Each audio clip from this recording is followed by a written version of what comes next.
Today we're checking out a first look at the new Fitbit Air, including the special Steph and Curry edition, plus the different band options and how this device actually feels on the wrist. Right out of the box, it keeps things pretty minimal. You get the Fitbit Air device, magnetic USB-C charging cable, manuals, and in this case, the Curry Edition Performance Loop Band. There's no flashy setup here. The focus is clearly on lightness and everyday wearability. And that's the first thing you notice when you pick it up. The main sensor, Pebble, is extremely small and lightweight. Once it's on the wrist, it almost disappears, which is kind of the whole idea behind this design. It's meant to be worn all day without feeling bulky or annoying. The performance loop band that comes with the Curry Edition is a mix of fabric and silicone. It has ventilation on the underside and feels soft with a bit of stretch. The Velcro system keeps it locked in place, and it feels secure enough for workouts, especially when you need stable heart rate tracking.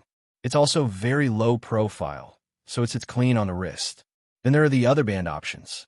The active band is more traditional silicone, fully sweatproof and waterproof, so it's clearly built for sports.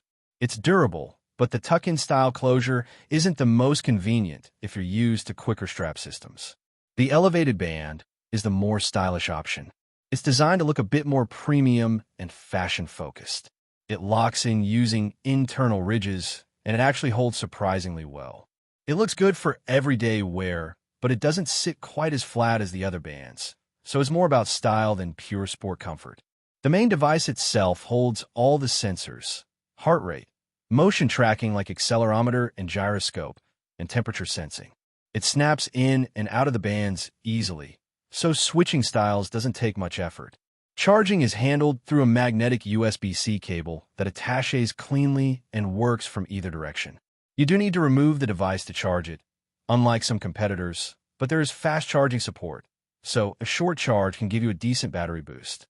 When you compare it to devices like Whoop, Polar, and Amazfit bands, the big idea here is the same. Keep it thin, light, and comfortable instead of bulky like a smartwatch. Overall, this first look is really about design and comfort. It feels simple, lightweight, and easy to wear all day.